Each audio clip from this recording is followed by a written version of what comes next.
दूसरा अध्याय। व्यास जी कहते हैं कि शौनक आदि ऋषिश्वरों के इन प्रश्नों को सुनकर सूत जी बड़े प्रसन्न भये और उन महर्षि लोगों के वचनों की बहुत सराहना की। फिर कहना प्रारंभ किया। वहाँ पहले सूत जी विनय पूर्वक श्री सुखदेव जी को प्रणाम करते हैं कि जन्मते ही जो सुखदेव जी सब काम को छोड़कर यज्ञोपवीत के बिना ही सब मोह जाल को त्याग कर अकेले चले, उस समय वेदव्यास जी मोह के उसके पीछे पीछे दौड़े और कहा कि हे पुत्र खड़ा रह।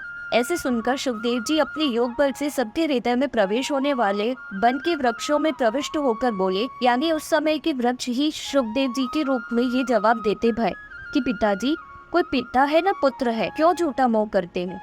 ऐसे सुखदेव जी मुनि को हम नमस्कार करते हैं और सब वेदों की सारभूत आत्मा तत्व को विख्यात करने वाले व आध्यात्म विद्या को दीप की तरह प्रकाश करने वाले ऐसे घोर श्रीमद् भागवत पुराण को जो सुखदेव जी इस अंधकार से छूटने की इच्छा करने वाले संसारी जीवों के अनुग्रह के वास्ते करते भय और जो सब मुनियों को ज्ञान देने वाले गुरु हैं, ऐसे सुखदेव जी मुनि की हम शरण में प्राप्त होते हैं। नारायण को, नरों में उत्तम नर को तथा देव जी व सरस्वती को नमस्कार करके जय रूपी इस ग्रंथ को वक्ता कहे। सूत जी कहते हैं कि हे मुनीश्वरों, आपने बहुत अच्छा पूछा। यह सब लोगों का मंगल रूप है कि जो आनंद कंद श्री कृष्ण महाराज की कथाओं का प्रश्न किया, क्योंकि जिस श्री कृष्ण की कथा सुनने से मन प्रसन्न होता है और मनुष्यों का यही परम कल्याण है कि जिस धर्म के करने से परमेश्वर में जो ज्ञान को उत्पन्न करता है, जिन मनुष्यों के अधिष्ठान किए धर्म से यदि विष्णु भगवान की कथाओं में प्रीति नहीं उपजे, जो वह धर्म निष्फल है।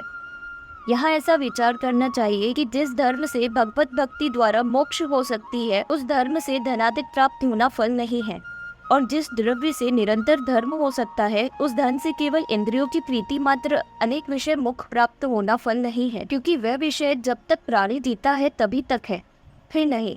और जीवन का यही फल है कि निष्काम कर्म करके भक्ति द्वारा आत्मज्ञान की प्राप्ति हो जावे, और अनेक कर्मों के करने को प्राणी ने अपने जीवन का फल मान रखा है, तो जीने का फल नहीं। तत्व को जानने वाले विद्वान लोग तो यही कहते हैं कि जो अद्वैत साक्षात परमात्मा का ज्ञान हो जाए और उसी तत्व को उपनिषद जानने वाले ब्रह्म और हिरण्य गर्भोपासक परमात्मा और सात्वत को भगवान कहते हैं। सो इस परमात्मा तत्व को श्रद्धा वाले मुनीश्वर ज्ञान वैराग्य से मिली हुई वेदांत आदि शास्त्र के सुनने से प्राप्त हुई निष्काम भक्ति से अपने में ही आत्मा के पहचान लेते हैं। हे ऋषिश्वरों, इसलिए सब मनुष्यों ने जो अपना वर्णाश्रम में कहा हुआ जप तप पूजा पाठ आदि धर्म किया है, उसकी सिद्धि यह जानने की जिससे परमेश्वर प्रसन्न होवे। इसीलिए एकाग्रमन करके भक्तों की स्वामी भगवान श्याम सुंदर ही सुनने योग, कीर्तन योग और सदा ध्यान करने योग्य हैं।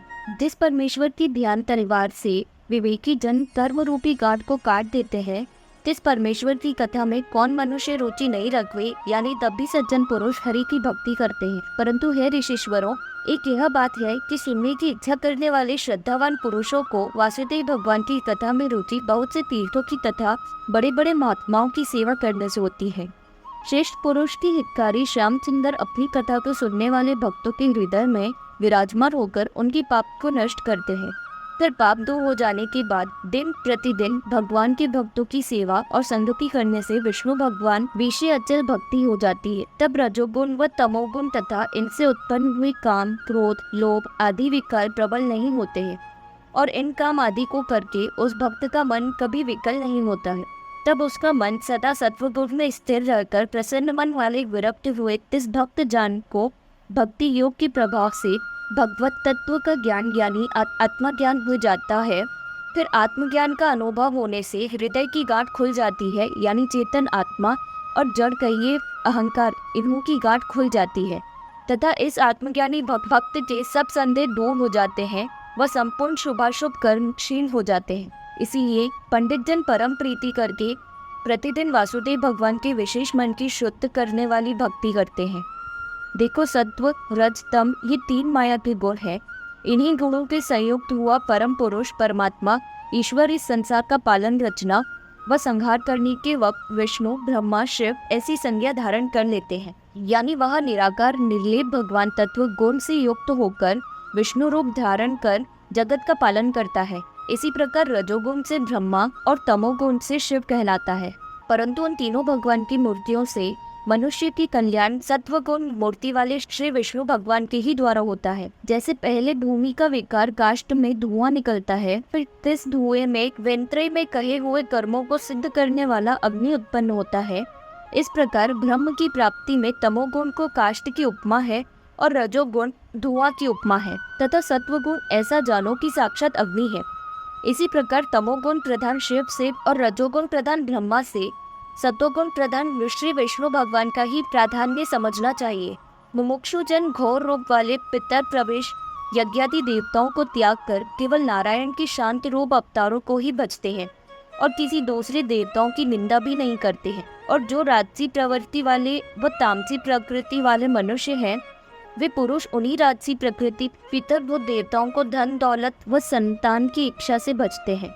अब यह कहते हैं कि मोक्षदायी होने से केवल विष्णु भगवान का ही भजन करना, क्योंकि विष्णु भगवान प्रधान है, जिनमें ऐसे वेद हैं और यज्ञों में भी विष्णु भगवान प्रधान है। क्रिया यानी कर्म कांड, जप तप पूजा पाठ, इन सबों में भी विष्णु भगवान प्रधान है। ज्ञान में भी भगवान मुख्य है, तपस्या में भी श्री विष्णु भगवान ही प्रधानता से माने जाते हैं। दान वृत्तादि विषय के धर्म शास्त्र और स्वर्ग आदि की गति में भी विष्णु भगवान प्रधान है। वही भगवान आप निर्गुण है तो भी अर्थात सत्वादि गुणों करके लिप्त नहीं है, परंतु कार्यकरण रूप भी त्रिगुणमय माया करके पहले इस विश्व को रचते हैं, फिर उसी माया करके उत्पन्न हुए आकाश आदि गुणों में भीतर प्रवेश हुए की तरह जानने में आते हैं।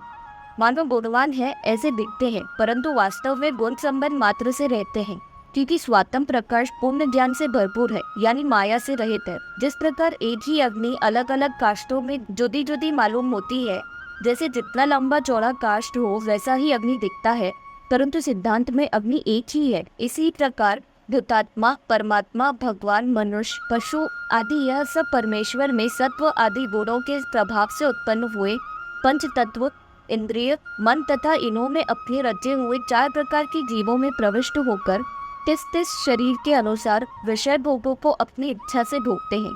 यानी वही परमात्मा सबके अंतःकरण में विराजमान है और उन्हीं की सत्ता से सब इंद्रियां अपने विषय को ग्रहण करती हैं। और वह परमात्मा देवता, कक्षप, मत्स्य, वाराह आदि तथा मनुष्य देह, श्री कृष्ण आदि इन्हीं सब में अपनी लीला से अवतारों में प्रवेश होकर सत्वगुण करके सब लोगों का पालन करते हैं, क्योंकि वे लोग भगवान है, अर्थात वही परमेश्वर सब लोगों की करता है। दूसरा अध्याय समाप्त।